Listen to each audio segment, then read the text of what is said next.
ഇന്ത്യയുടെ ഏറ്റവും ഗംഭീരമായ ആയുധം ഇന്ത്യ വികസിപ്പിച്ചെടുത്തിരിക്കുന്നു. അമേരിക്ക വരെ ചെല്ലും അവൻ അമേരിക്കയിൽ ചെന്ന് വാഷിങ്ടണിൽ വേണമെങ്കിൽ അടിക്കാൻ കഴിവുള്ളവനാണ് എന്നാണ്.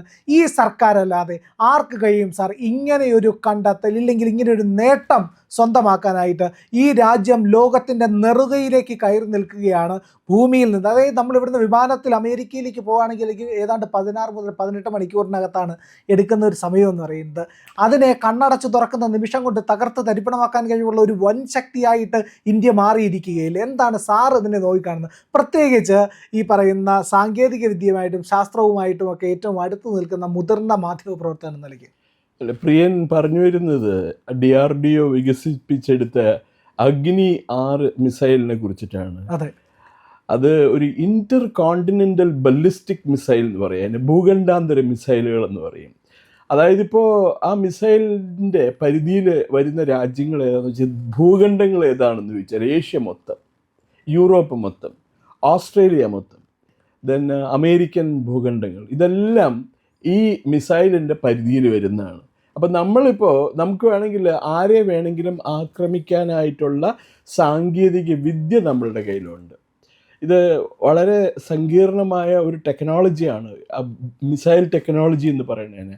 അതിനകത്ത് തന്നെ ഏറ്റവും വലിയ കോംപ്ലക്സ് ആയിട്ടുള്ള ഒരു ടെക്നോളജിയാണ് ballistic missile, intercontinental ballistic missile technology എന്ന് പറയുന്നത്. ഇപ്പോൾ ഇന്റർ കോണ്ടിനെന്റൽ ബല്ലിസ്റ്റിക് മിസൈൽ ഉള്ളത് ഇപ്പോൾ അമേരിക്കയ്ക്കുണ്ട്, റഷ്യക്കുണ്ട്, ദെൻ ചൈനയ്ക്കുണ്ട്, പിന്നെ ഉത്തര കൊറിയയ്ക്കുണ്ട്, ഫ്രാൻസിനുണ്ട്, ബ്രിട്ടനുണ്ട്, അത്രയേ ഉള്ളൂ. പക്ഷേ ഇവർക്ക് ഈ ചൈനയുടെ സാങ്കേതിക സഹായത്തോടു കൂടിയാണ് North Korea intercontinental ballistic മിസൈലൊക്കെ ഡെവലപ്പ് ചെയ്തിരിക്കുന്നത്. അവരെ കിട്ടിയിട്ടുണ്ട്. അവരെ സംബന്ധിച്ചിടത്തോളം ICBMന്റെ ആവശ്യമൊന്നുമില്ല. അപ്പൊ ഇന്ത്യക്ക് എന്താ ആവശ്യം എന്ന് ചോദിക്കും. ഇന്ത്യക്ക് ഭീഷണി വന്നുകൊണ്ടിരുന്നത് പ്രധാനമായിട്ടും പാകിസ്ഥാനിൽ നിന്നും ചൈനയിൽ നിന്നുമാണ്. അതിനുപരി ഇന്റർമീഡിയറ്റ് റേഞ്ച് മിസൈൽ ഉണ്ടെങ്കിൽ തീർച്ചയായിട്ടും നമുക്ക് പാകിസ്ഥാനെ ഇന്ത്യനെ വരച്ച വരയിൽ നിർത്താം. പക്ഷേ ചൈനയ്ക്ക് ICBM ഉണ്ട്, അപ്പം ഇന്റർ കോണ്ടിനെന്റൽ ബല്ലിസ്റ്റിക് മിസൈൽ ഉണ്ട്. ഇതിന് വേറൊരു ആംഗിൾ നമ്മൾ കാണാതെ പോകരുത്. നമ്മുടെ ഇന്ത്യൻ മഹാസമുദ്രത്തിൻ്റെ സതേൺ എൻഡിൽ ഐക്യരാഷ്ട്രസഭ നമുക്ക് വേണ്ടിയിട്ടൊരു പ്രത്യേക ഏരിയ, 12,000 സ്ക്വയർ കിലോമീറ്ററോ 16,000 സ്ക്വയർ കിലോമീറ്ററോ സ്ക്വയർ മൈൽസ്, എനിക്ക് അതിൻ്റെ കണക്ക് എനിക്ക് ഓർമ്മയില്ല, അത് നമുക്ക് വേണ്ടി ഇയർമാർക്ക് ചെയ്തിരിക്കുകയാണ്. അവിടെ ഇന്ത്യക്ക് പോയിട്ട് അവിടെ ഗവേഷണം നടത്തി. അവിടെ ഈ കടലിനടിയിൽ മാംഗനീസ്, കോബാൾട്ട് എന്നൊക്കെ പറഞ്ഞ സാധനമുണ്ട്, വളരെ വില പിടിച്ച സാധനം, ബെറിലിയം എന്നൊക്കെ പറയും. ബെറിലിയം, കോബാൾട്ട്, മാംഗനീസ്, ഇങ്ങനെയൊക്കെയുള്ള എൻ്റെ വലിയ ശേഖരമുണ്ട്. അത് മാത്രമല്ല മറ്റേ ഹൈഡ്രോ കാർബൺ മൊഡ്യൂൾസ് ഉണ്ട്. ഈ ഹൈഡ്രോ കാർബൺ മൊഡ്യൂൾസിൻ്റെ പ്രത്യേകത, അത് കടലിനടിയിൽ 15-20 കിലോമീറ്റർ അടിയിലാണ് കിടക്കണം. അത് നമുക്കത് ഭൂമിയിലേക്ക്, കടലിൻ്റെ സർഫസിലേക്ക് കൊണ്ടുവരാൻ കഴിയുമെങ്കിൽ അത് നമുക്ക് ഫ്യൂവലായിട്ട് ഉപയോഗിക്കാം, പെട്രോളിയം അല്ലെങ്കിൽ ഡീസൽ ഫ്യൂവലായിട്ട് ഉപയോഗിക്കാൻ പറ്റും. പക്ഷേ ഇന്നേ വരെ അത് നമുക്കത് കൊണ്ടുവരാൻ പറ്റില്ല. കാരണം ഈ 20 കിലോമീറ്ററൊക്കെ പോകാനായിട്ടുള്ള സാങ്കേതിക വിദ്യ, കടലിനടിയിൽ പോകാനായിട്ടുള്ള സാങ്കേതിക വിദ്യ നമ്മളില്ല. അപ്പം നമ്മളുടെ ഏതാനും സമുദ്ര ആയിട്ട് ബന്ധപ്പെട്ട പര്യവേഷണങ്ങളും അവരുടെ റിസർച്ച് ലബോറട്ടറിയൊക്കെ ഡീപ്പ് സബ്മേർജിബിൾ വെഹിക്കിൾ DSV വികസിപ്പിക്കുന്ന തിരക്കിലാണ്. അപ്പോൾ അവരത് 6 കിലോമീറ്റർ വരെ പോയിട്ടുണ്ട്. 6 കിലോമീറ്റർ വരെ പോയിട്ട് അവിടെ പരീക്ഷണം നടത്തി വിജയകരമായിട്ട് തിരിച്ചു വന്നിട്ടുണ്ട്. മനുഷ്യർ പോയിട്ടില്ല, ഈ ഓട്ടോമാറ്റിക്കായിട്ട് യന്ത്രങ്ങൾ പോയിട്ട് തിരിച്ചു വന്നിട്ടുണ്ട്. കാലക്രമേണ ഉണ്ടാവുമായിരിക്കും. അങ്ങനെ വന്നു കഴിഞ്ഞാൽ ഈ ഹൈഡ്രോ കാർബണിന് പകരം ഉപയോഗിക്കാവുന്ന ഈ മൊഡ്യൂൾസ്, മറ്റേ ഫ്യൂവൽ മൊഡ്യൂൾസ് നമുക്ക് അവിടെ നിന്ന് കടലിനടിയിൽ നിന്ന് എടുക്കാൻ പറ്റും. കടലിനടിയിൽ കണ്ടമാനം റിസോഴ്സസ് ഉണ്ട്. നമുക്കത് പുറത്തേക്ക് കൊണ്ടുവരാനായിട്ടുള്ള ബുദ്ധിമുട്ടാണ് പ്രധാനമായിട്ടുള്ളത്. ഒന്നാമത്തെ ഈ സബ്മേഴ്സിബിൾ ടെക്നോളജി, കടലിനടിയിലേക്ക് പോകാനുള്ള ടെക്നോളജി ഒന്നും ആരും കൊടുക്കില്ല. ഒരു ക്ലാസിഫൈഡ് ഡോക്യുമെൻ്റ് ആയിട്ടാണ് കണക്കാക്കിയിരിക്കുന്നത്. ആരും അങ്ങോട്ടും ഇങ്ങോട്ടൊന്നും സഹായിക്കില്ല. ഇപ്പോൾ ഈ മിസൈൽ ടെക്നോളജിക്ക് ഇന്ത്യ ഒറ്റയ്ക്ക് ഡെവലപ്പ് ചെയ്തതാണ്, ഒരു രാജ്യത്തിൻ്റെ സഹായം കൂടാതെ. അപ്പോൾ അവരിപ്പോൾ ഈ എന്തുകൊണ്ടാണ് ഇതിന് ഒരു പ്രത്യേകത എന്ന് വെച്ചാൽ, ലാൻഡ് ബേസ്ഡ് ആയിട്ട് ഇത് ഉപയോഗിക്കാം നമുക്ക് ICBM. ഇപ്പോൾ ഇവർക്കൊക്കെ ഈ ഫ്രാൻസും പിന്നെ ചൈനയും ഒക്കെ ഉപയോഗിക്കുന്ന റഷ്യ ചെയ്യുന്ന കടലിനടിയിലുള്ള ഭൂമിക്ക് കടലിനടിയിലുള്ള അന്തർവാഹിനികളുണ്ടല്ലോ, സബ്മറൈൻ ബേസ്ഡ് ആയിട്ടുള്ള മിസൈൽസിനെയാണ് അവരുപയോഗിക്കുന്നത്. നമുക്കത് കരയിൽ നിന്ന് ഉപയോഗിക്കാം. പിന്നെ പല കേസിലും റീയൂസബിൾ അല്ലെങ്കിൽ റീ എൻട്രി വെഹിക്കിൾസ് ആയിട്ട് ഉപയോഗിക്കാതെ. പിന്നെ ഈ മിസൈലിൻ്റെ പ്രത്യേകത കരയിൽ ആകാശത്ത് വെച്ച് തന്നെ അറ്റ്മോസ്ഫിയറിൽ വെച്ച് തന്നെ നമുക്ക് മറ്റ് ഇന്ത്യക്ക് നേരെ വരുന്ന തൊടുത്തു വീഴുന്ന മിസൈൽസിനെ ഡീആക്ടിവേറ്റ് ചെയ്യാനോ നശിപ്പിക്കാനോ ഇൻ്റർസെപ്റ്റ് ചെയ്യാനോ കഴിയും. അതുകൊണ്ട് ഇതിനെ ഇൻ്റർസെപ്റ്റ് മിസൈൽസ് എന്നും പറയാറുണ്ട്. അപ്പോൾ ഈ ഞാൻ പറഞ്ഞു ഇന്ത്യൻ ഓഷ്യനിൽ ആ ഏരിയ എക്സ്ക്ലൂസീവ് ഏരിയ ഇന്ത്യക്ക് നൽകിയിട്ടുണ്ടല്ലോ. അപ്പോൾ അതിൻ്റെ സുരക്ഷിതത്വം ഉറപ്പുവരുത്താൻ ഇന്ത്യയെ സംബന്ധിച്ചിടത്തോളം ഈ ICBMൻ്റെ ആവശ്യമുണ്ട്. ഇവിടുന്ന് 10,000-20,000 കിലോമീറ്റർ ദൂരെയാണത് ആ പർട്ടിക്കുലർ ഏരിയ. എക്സാക്റ്റ് അതിൻ്റെ ആ സ്പേസിൻ്റെ ദൂരം, ഇന്ത്യ എന്നുള്ള ദൂരം അറിയില്ല, എനിക്ക് മറന്നുപോയി ഞാനത്.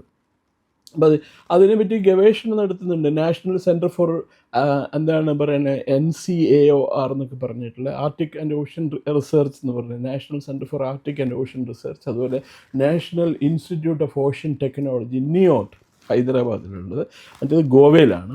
പിന്നെ naval physical and oceanographic laboratory നമ്മുടെ എറണാകുളത്തുള്ള കാക്കനാടുള്ളത്. അവർക്ക് ഇതിനെക്കുറിച്ച് ഗവേഷണം നടത്തുന്നുണ്ട്, ഈ കടലിൽ ഉള്ള ഇതിനെക്കുറിച്ചിട്ട് പഠിക്കാനായിട്ട്. ഇത് ഒരു അപ്പർ ഹാൻഡാണ്. ന്യൂക്ലിയർ വാർ ഹെഡ്സ്, അതായത് അണുബോംബൊക്കെ ക്യാരി ചെയ്യാൻ കഴിയുന്ന മിസൈൽസാണത്. അത് എവിടേക്കാണ് നമുക്ക് ടാർഗറ്റ് ചെയ്യാൻ സാധിക്കും. ഉദാഹരണത്തിന് ഇപ്പോൾ ബെയ്ജിങ്ങിൽ ഇപ്പോൾ മാവോ സേതുങ്ങിൻ്റെ മൗസോളിയം തകർക്കണം, അതല്ലെങ്കിൽ പാകിസ്ഥാനിൽ പോയിട്ട് മുഹമ്മദ് അലി ജിന്നയുടെ ഡെഡ് ബോഡി സൂക്ഷിച്ചിട്ടുള്ള മൗസോളിയൊക്കെ ഉണ്ടെന്ന് പറയാം, അവിടെ പള്ളിയൊക്കെ ഉണ്ട്.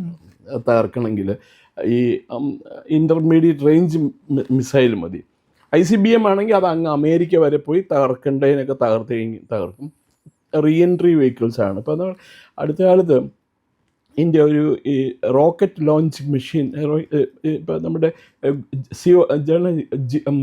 Jio synchronous satellite launch vehicle, polar satellite launch vehicle, ഇത് വികസിപ്പിച്ചെടുത്ത പോലെ തന്നെ ഒരു സാറ്റലൈറ്റ് ലോഞ്ച് വെഹിക്കിൾ ഇന്ത്യ വികസിപ്പിച്ചെടുത്തു. അപ്പോൾ ആ സാറ്റലൈറ്റ് ലോഞ്ച് വെഹിക്കിളിൻ്റെ പ്രത്യേകത അത് റീയൂസബിളാണ്. ഇപ്പോൾ ഒരു ഉപഗ്രഹം ആ എന്താ പറയുന്നത് ലോഞ്ച് വെഹിക്കിളിൽ പിടിപ്പിച്ചിട്ട് വിട്ട് കഴിഞ്ഞാൽ അത് നമുക്ക് ഏത് ഓർബിറ്റിലാണോ ഡീപ്ലോയ് ചെയ്യേണ്ടത്, ഇഞ്ചെക്റ്റ് ചെയ്യേണ്ടത്, ആ ഓർബിറ്റിലേക്ക് ഇഞ്ചെക്റ്റ് ചെയ്ത് കഴിഞ്ഞിട്ട് നമുക്ക് ആ മറ്റേ വെഹിക്കിളിനെ നമുക്ക് തിരിച്ച് ഭൂമിയിൽ കൊണ്ടുവരാൻ സാധിക്കും. അപ്പോൾ എന്തുമാത്രം പൈസയാണ് നമ്മൾ ലാഭിക്കുന്നതെന്ന് അറിയാമോ? ഇപ്പം അമേരിക്കയ്ക്ക് ഉണ്ടത് ഡിസ്കവറി എന്നൊക്കെ പറഞ്ഞ, അറ്റ്ലാന്റിസ് എന്നൊക്കെ പറഞ്ഞ ഓർമ്മയില്ലേ? ഒരെണ്ണം പൊട്ടിത്തെറിച്ച് കുറേ വൈമാനികരൊക്കെ മരിച്ചുപോയി, കൽപ്പന ചൗളയൊക്കെ മരിച്ചു പോയില്ലേ? ഇപ്പം സുനിത വില്യംസ് ഒക്കെ പോയത് അതുപോലുള്ള ഒരു റീയൂസബിൾ റീ എൻട്രി വെഹിക്കിളിലാണ്. പക്ഷെ അതിനെന്തോ കേട് പറ്റും. അത് കഴിഞ്ഞിട്ട് അവർ ഇവിടെ നിന്ന് വേറെ വെഹിക്കിൾ വിട്ടിട്ടാണ് അവർ കൊണ്ടുവന്നത്. അപ്പം അങ്ങനെയുള്ള ഒരു മെഷീൻ്റെ അഡ്വാൻസ്ഡ് വെർഷനാണ് ഈ ഇൻ്റർകോണ്ടിനെൻ്റൽ ബലിസ്റ്റിക് മിസൈൽ. അത് നമ്മുടെ സയൻറ്റിസ്റ്റുകൾക്കും നമ്മുടെ സൈനിക മേധാവികൾക്കും വേണ്ട രീതിയിൽ അവർക്ക് ഇഷ്ടമുള്ള രീതിയിൽ മാനുവർ ചെയ്യാൻ സാധിക്കും. മാനുവറബിലിറ്റി ഉണ്ട്. ഇന്നടത്ത് പോയി ഇന്ന വിമാനത്തിന് വെടിവെച്ചിടണം, അതല്ലെങ്കിൽ ഇന്നടത്ത് പോയി ഇന്ന കെട്ടിടം തകർക്കണം, ഇന്ന പ്രദേശം തകർക്കണം എന്ന് പറഞ്ഞ് ടാർഗറ്റ് ചെയ്ത് വെച്ചാൽ അത് അവിടെ പോയി ചെയ്തിരിക്കും, ഉറപ്പാണ്. പണ്ട് രാമായണത്തിൽ രാമനും പിന്നെ മറ്റേ രാവണനും തമ്മിലൊരു യുദ്ധം നടന്ന ഓർമ്മയില്ലേ? അവർ തമ്മിൽ പരസ്പരം അറ്റാക്ക് ചെയ്യണ ഒരു അമ്പിന് എന്തൊക്കെയോ പേരുണ്ട്, ഞാൻ മറന്നുപോയി അതൊക്കെ. പല ഈ മൃഗങ്ങളുടെ തലയുള്ള ഇത് അത് രാമായണത്തിലുണ്ട്. If you are good in Ramayana you will remember that. Ravana യുദ്ധത്തിൽ അതിനെപ്പറ്റി പറയണ്ട. അപ്പം അന്ന് തൊട്ട് ഇവിടെ ഈ മിസൈൽസൊക്കെ ഉണ്ടായിരുന്നു എന്ന് പറഞ്ഞാൽ നമ്മൾ ഒബ്സ്കുറാൻറ്റിസ്റ്റ് കാര്യമാണ്, ഇത് സയൻസിന് എതിരായിട്ട് സംസാരിക്കണമെന്ന് പറഞ്ഞ ആൾക്കാർ നമ്മളെ തല്ലാൻ വരും. പക്ഷേ യാഥാർത്ഥ്യം അതാണ്. രാമായണത്തിൽ ഇതിനെക്കുറിച്ച് മെൻഷനുണ്ട്. നമ്മുടെ മഹാഭാരത യുദ്ധത്തിൽ ഉപയോഗിച്ച് ഇതിനെക്കുറിച്ചിട്ട് മെൻഷനുണ്ട്. മഹാഭാരത യുദ്ധത്തിൽ രഥമില്ലേ, മറ്റേ അർജുനൻ യാത്ര ചെയ്യുന്ന രഥമില്ലേ, രഥത്തിൽ നിന്ന് ചാരിയറ്റ്, അത് ഈ അത്യന്താധുനിക മോഡേൺ മെയിൻ ബാറ്റിൽ ടാങ്ക് എന്ന് പറയില്ലേ, MBT, അതിൻ്റെ ഒറിജിനൽ വേർഷൻ അതല്ലേ ശരിക്കും പറഞ്ഞാൽ, ചാരിയറ്റ്സ് അല്ലേ. കുതിര ഇത് ഇപ്പം മെക്കാനൈസ്ഡ് ആണ്. അന്ന് കുതിരേനെ കെട്ടി വലിച്ചുകൊണ്ടിരുന്നു എന്ന് മാത്രമേ ഉള്ളൂ. That's it. അപ്പം ഇത് ഒരു അപ്പർ ഹാൻഡ് കിട്ടും ഇന്ത്യക്ക്.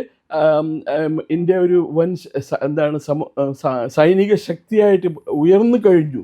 ഇനി പ്രത്യേകിച്ച് നേട്ടമൊന്നും, പ്രത്യേകിച്ച് അച്ചീവ്മെന്റ്സ് ഒന്നുമില്ല. ഇനിയുള്ളത് മുഴുവൻ ഇന്ത്യനെ കൂടുതൽ കൂടുതൽ ഉയരങ്ങളിലേക്ക് നയിക്കും എന്നുള്ളതാണ്. ആ ത്രഷോൾഡ് ആണവായുധം വേണമെങ്കിൽ സാധിക്കുന്ന വേണമില്ല. തീർച്ചയായിട്ടും.